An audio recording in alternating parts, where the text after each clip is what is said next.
watching Fox 9 All Day. And welcome back to All Day. The time is 1 o'clock as we roll into the second hour of following developing headlines and live interviews, giving you more context on some of the big stories out there. And one of the stories that we have been following now for a couple of weeks is about the search for a missing hiker by the name of Grant Gardner. And this is continuing out west in Wyoming. He hasn't been heard from for more than 2 weeks now. The search for him has been significant. So joining me now is the Sheriff of Bighorn County, Wyoming, Ken Blackburn. Thanks so much for joining us, Sheriff. Yes, ma'am. So the search, I imagine, has evolved so much in the past couple of weeks. Can you tell us a little bit about where you are now, over the weekend, what types of equipment's being used, and how's the search going?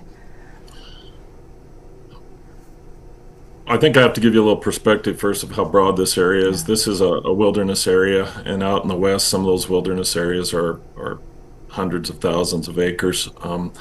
This area is about half the size of Yellowstone Park. That may not be quite accurate, but it's a pretty significant area. The range ranges from about 7,500 feet elevation above sea level to about 13,300 feet that we're searching in.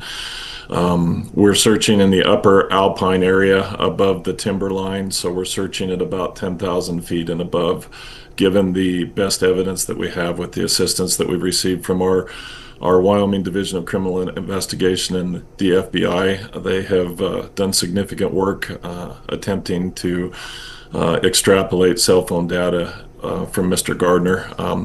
Of course, in this remote of an area, cell phones don't work. A lot of times people take for granted that they're just areas that don't have cell phone service, and that's one of the things that are difficult for us. Mr. Gardner had GPS, and that links to the cell phone. Some GPS units link individually, and then the cell phone can mother up to that. This appears to be in the reverse. The cell phone links to the GPS link to the cell phone, and so getting it to sync has been one of the difficulties we're having. It's at 10, 11,000 feet right now. We're starting to experience snow conditions and a lot colder temperatures. Recently, I'm sure you have had weather systems. We're having a lot of high winds, which frustrates our helicopter, drone, and flight operations a lot, but we are working through that, and a lot of our people are doing a lot of old school work where we can. We've got cowboys on horses. This is Wyoming, and we're working at it, and we're moving forward. We have a lot of foot hikers. We do have dog teams. I don't think we have any dog teams currently on the mountain, but we're working and deploying everything as is appropriate and as is safe to get up there and continue our work. Yeah, can you talk a little bit more about things like the drones, and what exactly are they looking for? Are they is it the heat sensor? Is it we've heard of these kinds of things here in Minnesota, up in northern parts of our state as well. But I'm curious what technology is able to do for you guys in this search.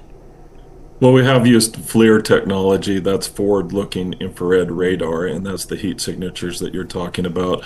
And we have deployed that significantly in the early parts of this search. I need to explain to you the dynamics of this.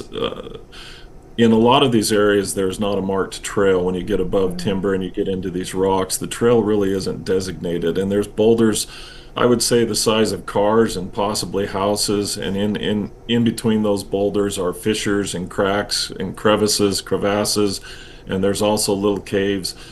It would be very conceivable for someone to try to escape weather incidences that are occurring up there, to get in those caves, and to be very difficult to see, and they wouldn't be on any kind of a trail where you could do any normal tracking. And so that complicates, if you can imagine a mountain at 13,000 feet with boulders and caves and cracks and crevices, the amount of nooks and crannies that somebody can get into that we're working furiously to try to clear and find this good man. And Sheriff, I mean, this is an area, is it hiked frequently? Or is it really known by just really experienced hikers, or who would you find here? And then have you ever had anything like this ever happen in this particular area? So, take the first question first. This area receives about roughly just I don't have the exact Forest Service numbers, but it receives about 11,000 visitors a year, which is pretty significant. Even though it's a wilderness area, it's does have some good traffic on it. There's probably a couple of summits a day or every other day, so that is what that is. As far as accessibility, I know of our Boy Scouts have summited this before. It is something that is really a physical challenge, and a lot of people don't make it. But in the same respect, it's also doable. And when I say they don't make it, they're not able to summit and they come back down. The answer to the last question is yes. In the history, I've been the sheriff here for about 19 years, and I've been a law enforcement officer for 38 years. And I can remember one or two incidences, specifically about 1977. I believe there was a young female hiker that went missing in this same area in what we are calling the boulder field, and that was a very difficult search. We probably do in the neighborhood of 3 to 4, 5 rescues a year on the Cloud Peak Trail, this particular trail at various elevations. Recently, last year, I think a group of kids came out from Iowa. They had just graduated from high school, wanted to do a challenge. They got on the mountain and they faced some altitude problems, hypothermia, and our folks were able to deploy, and they were spread out over about a mile area, and we were able to get them all gathered up. They spent a pretty cold night on the mountain, and we were able to get them hoisted and lifted out of there the next morning when conditions were safe. And our searchers will go up and they will stay with them until we can get them out of there. It's something that's often overestimated or underestimated, excuse me, and it's something that can be very brutal. One of my deputies has summited Cloud Peak in the last 2 weeks 5 different times to be able to work to try to help Mr. Gardner and help his family, which is what we're doing. Yeah, and that leads me to, I guess, my next question here. He's from Lakeville, a native of our community. A lot of people concerned about him. Could you talk about, remind us, the last communication that he had, and what did he say at that point? Anything to give you any indication of, he was struggling physically, anything like that? Well, of course, that was a text to his wife at 6:58 p.m., I believe, and it stated that he'd summited and that it was, I'm just paraphrasing, so it's not exact, but that it was significantly more difficult than he thought, and that he was tired, but that it was a really exhilarating thing. And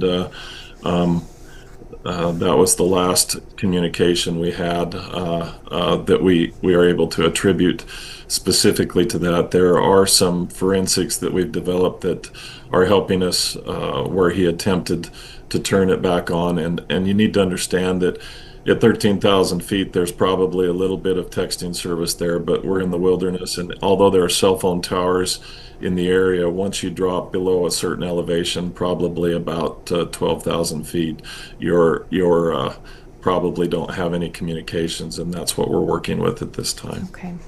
I just wanted to ask, and obviously you guys are doing your job, and I know that you're proud to do your job. I'm just, when I've asked these types of questions before, but I think people get concerned about the people who are searching as well, and you have searches and then you have searches. This I know just from the fact that you sent an email to our producer at 2:30 this morning that your time, that this has got to be consuming for you guys. How are your crews doing? How are your folks doing in the course of all of this? Well, I'll stack my crew up against anyone in the nation. They're tired, but they're tough enough, and they're Wyoming tough, and so they're sticking with it. And I have searchers on the mountain right now. We are tired. I do a lot of my emails at 2:30 in the morning. That's just when I do some of my work, and I don't sleep a lot, but it is taxing. We're staying with it. I think you need to understand that one of our beliefs is that everybody has a family, and we are going to do everything in our power. And to bring Mr. Gardner back to his family, and that's what we're working at right now. And we are fighting some weather deadlines that will force us off the mountain into lower elevations, and so we're pushing as hard as we can to try to accomplish everything we humanly can before we're driven off the mountain with weather. And in Wyoming, that weather starts quickly. Sheriff Blackburn, thank you so much for your time today. It is precious time, and we appreciate you spending some of it with us. And we will continue to keep all of you in our thoughts, as well as obviously the family, Mr. Gardner as well. And we hope for some promising news here to reunite him with his family. Thank you so much, and thanks to your folks as well. I just encourage everybody to pray for this family. They need it, and we appreciate the prayers on behalf of our rescuers too. All right, Sheriff Blackburn, thank you so much. Appreciate it. Yes, ma'am.